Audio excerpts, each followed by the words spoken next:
Hello, कैसे हैं बच्चों। उम्मीद करते हैं आप लोग ठीक ही होंगे और सेफ रहें, सुरक्षित रहें। क्योंकि अभी का जो परिदृश्य है, वर्तमान समय है, उसमें सुरक्षित रहना ही ज़्यादा अच्छा होगा। चलिए, आज हम लोग चर्चा करने वाले हैं कंपनी के बारे में, है ना। आज हम लोग चर्चा करेंगे कंपनी के बारे में।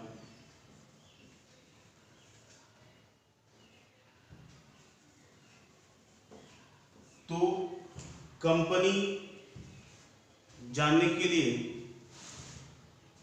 थोड़ा सा हम लोग पीछे भी बात करते हैं कि ये जो व्यावसायिक संगठन है, ये कंपनी व्यावसायिक संगठन का एक प्रारूप है।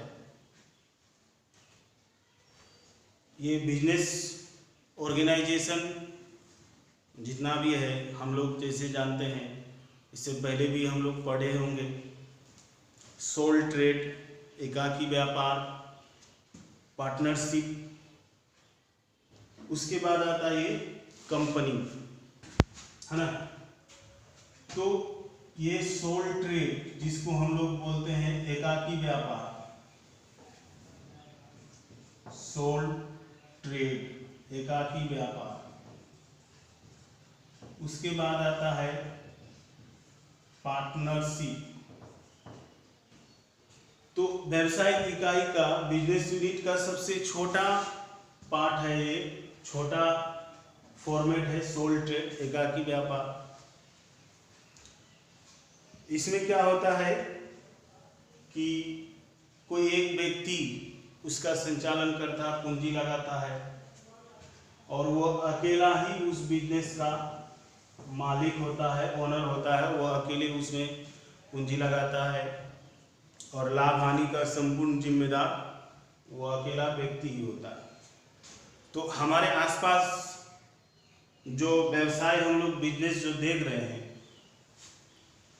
जैसे आपके आसपास किराना वाला होगा, कोई कपड़ा का दुकान करता है, चाय वाला, पान वाला, धोबी, नाई, मोची, ये सब क्या है, सब एकाकी व्यापार है, सोल ट्रेड है।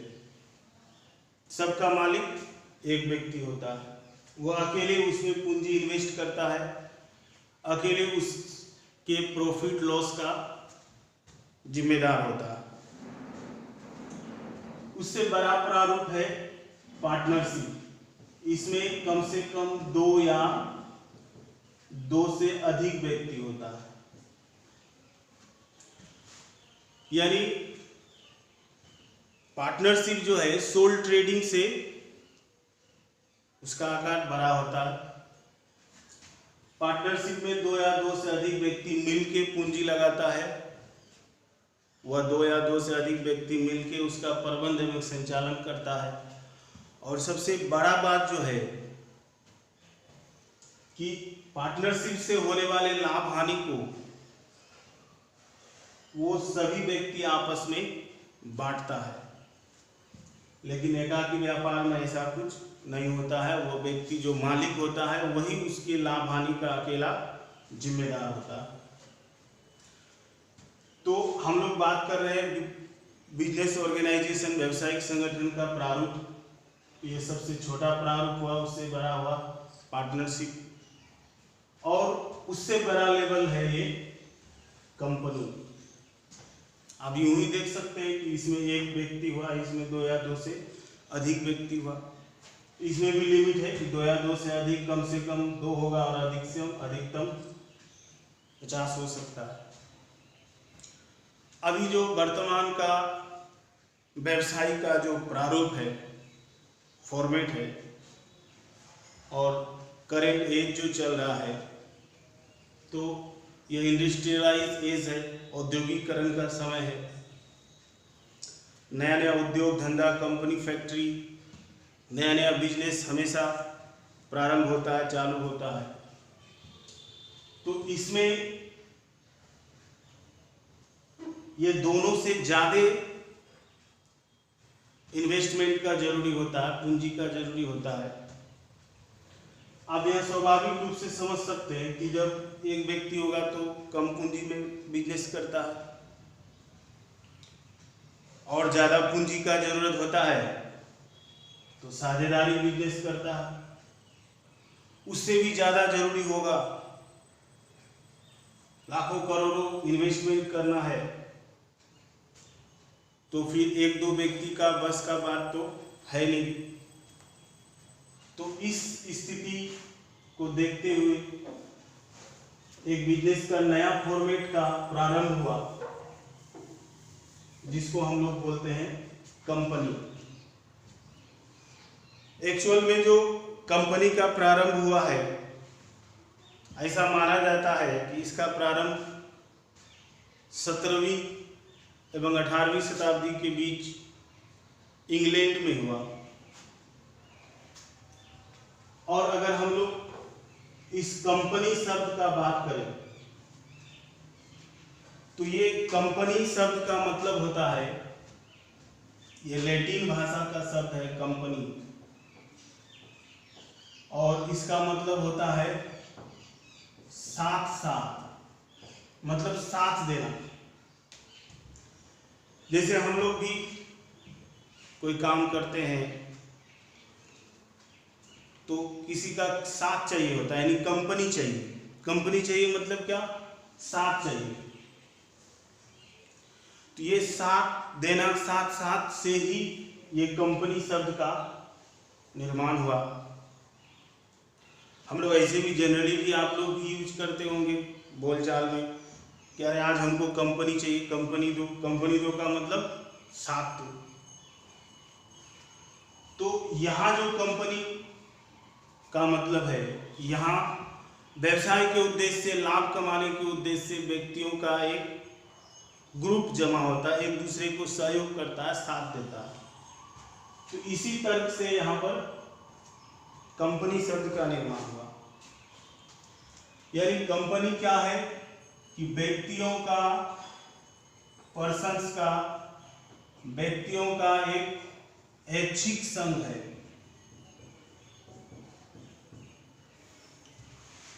A company is a voluntary association of persons, individuals। यानी ये जो कंपनी है, ये कंपनी व्यक्तियों का एक ऐच्छिक संघ है जो लाभ कमाने के उद्देश्य से एक साथ हुआ है। यहां पर कंपनी का उद्देश्य जो है वो लाभ कमाना होता है।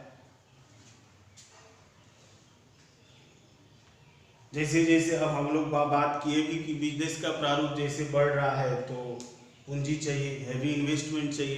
तो हैवी इन्वेस्टमेंट एक दो व्यक्ति करना नहीं चाहेगा, तो कंपनी क्या है कि व्यक्तियों का एक ग्रुप बनता है जिसमें आम जनता, आम पब्लिक सभी भागीदार होता है, सबको उसमें पूंजी लगाता है।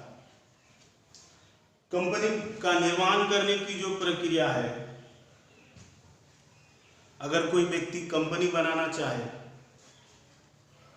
तो उसको कंपनी बनाने के लिए कंपनी का रजिस्ट्रेशन कराना होता है। कंपनी का रजिस्ट्रेशन कार्यालय, रजिस्ट्रेशन ऑफिस हर एक राज्य में होता है, और वह सारा डॉक्यूमेंट तैयार करके कंपनी रजिस्ट्रेशन कार्यालय में डॉक्यूमेंट जमा करता है, और वहाँ पर 14 से 20 दिन तक में वह डॉक्यूमेंट का वेरीफाई होकर कंपनी का रजिस्ट्रेशन हो जाता है और कंपनी प्रारंभ कर सकता है। तो अगर कोई व्यक्ति कंपनी बनाना चाहे तो उसके लिए एक कॉमन रूल है कि कम से कम 2 सदस्य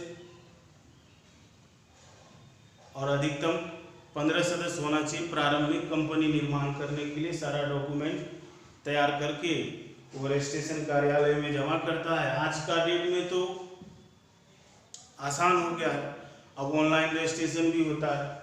अगर कोई चाहे तो वह कंपनी का ऑनलाइन रजिस्ट्रेशन भी करा सकता है।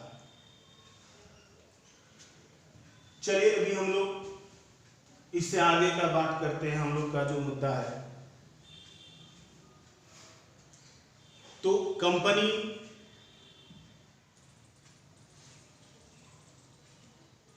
दो तरह का होगा, व्यक्तियों की भागीदारी के आधार पर बोलते हैं, मेंबर्स के आधार पर बात कर रहे हैं।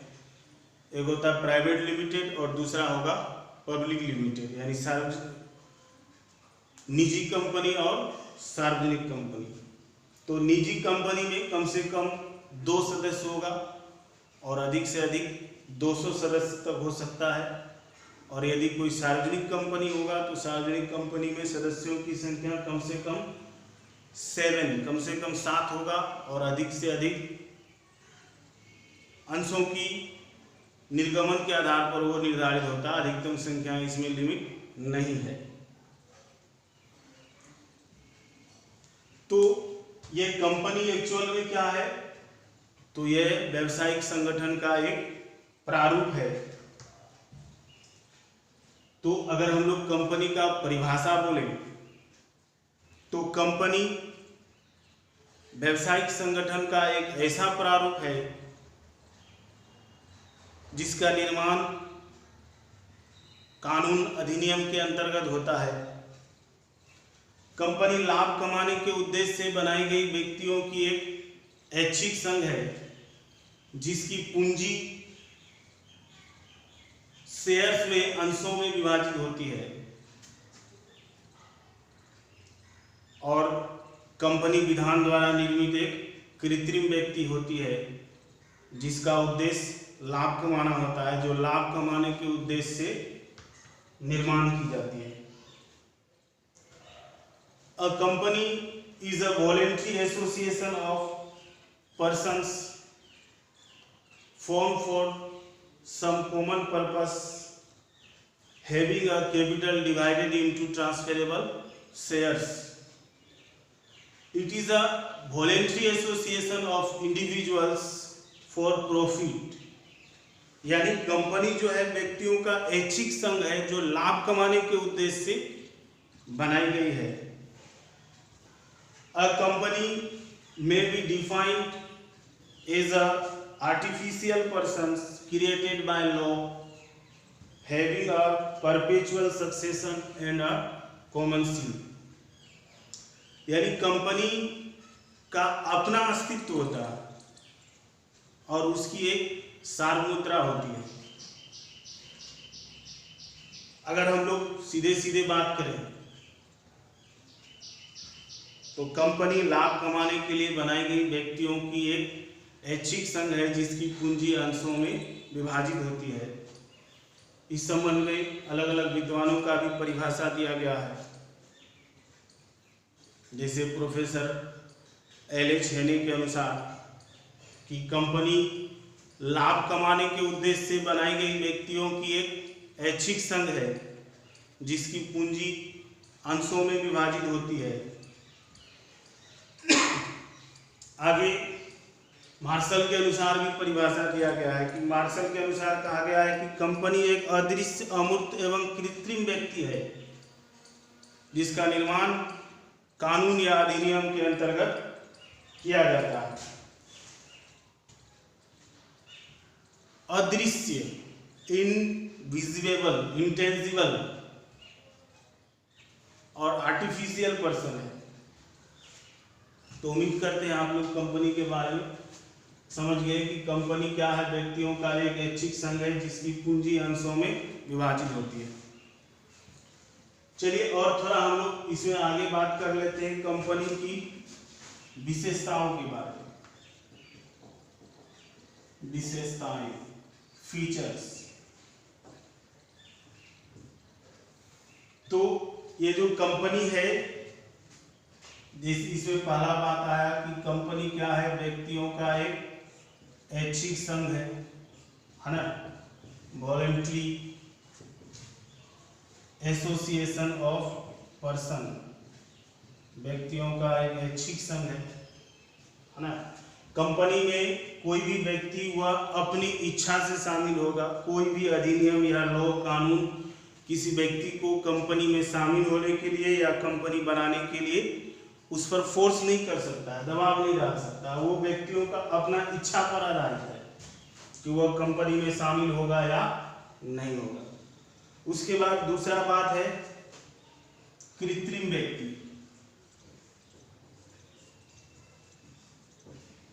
आर्टिफिशियल पर्सन, यानी कंपनी के बारे में जैसे हम लोग बात किए कि ये विधान, नियम, कानून के आधार पर, लॉ के आधार पर बनता है। तो a company is a artificial person created by law. चूंकि कंपनी का निर्माण विधान द्वारा होता है, कानून के द्वारा होता है, इसलिए कंपनी को विधान द्वारा निर्मित एक कृत्रिम व्यक्ति कहा जाता है। उसके बाद तीसरा इसका फीचर्स है पृथक वैधानिक अस्तित्व, सेपरेट लीगल एंटिटी, यानी कंपनी का जो है ना अस्तित्व उसके सदस्यों से अलग होता है। कंपनी अपने नाम से कोई भी संपत्ति खरीद सकता है, बेच सकता है। कंपनी अपने नाम से बैंक में खाता खोल सकता है ना। इसलिए बोलते हैं कंपनी का वैधानिक अस्तित्व है, इन लीगल कानून के आधार पर उसका अपना एक अलग अस्तित्व है। उसके बाद है नेक्स्ट पॉइंट सीमित दायित्व, लिमिटेड लायबिलिटी। यहां दायित्व जो है वो कंपनी के सदस्यों के दायित्व के बारे में बात किया गया है कि कंपनी के सदस्यों का जो दायित्व होगा, मेंबर्स का, सदस्य किसको बोलेंगे? तो जो व्यक्ति कंपनी का शेयर खरीदेगा, जो व्यक्ति कंपनी में पूंजी लगाएगा, वो कंपनी का सदस्य कहलाएगा, मेंबर कहलाएगा। तो कंपनी के मेंबर का, सदस्य का दायित्व केवल इतना है कि वह जितना शेयर खरीदा है वो उस शेयर का मूल्य, प्राइस तक ही उसका लायबिलिटी दायित्व लिमिट है। यानी कंपनी के सदस्यों का दायित्व उसके द्वारा खरीदे गए अंशों के अंकित मूल्य तक ही सीमित होता है। उसके बाद है सार्वभौम मुद्रा, है ना, कॉमन सील। कंपनी का अपना एक सील, मोहर होता है जो उसका ऑफिशियल सिग्नेचर का काम करता है। प्रत्येक कंपनी का अपना सील होता है जो उसके ऑफिशियल सिग्नेचर का काम करता है। कंपनी के कोई भी डॉक्यूमेंट में जब तक उसका सील, मोहर नहीं लगेगा तब तक वह कंपनी का डॉक्यूमेंट लीगल नहीं माना जाएगा। उसके बाद है अंशों की हस्तांतरणीयता,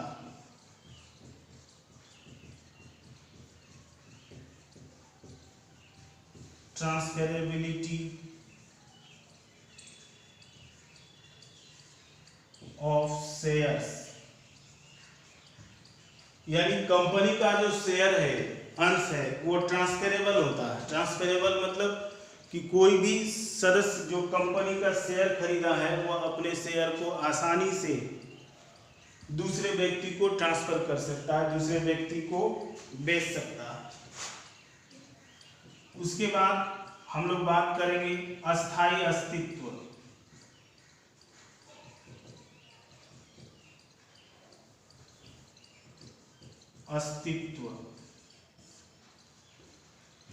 यानी कंपनी का जो सदस्यों का जो दायित्व है,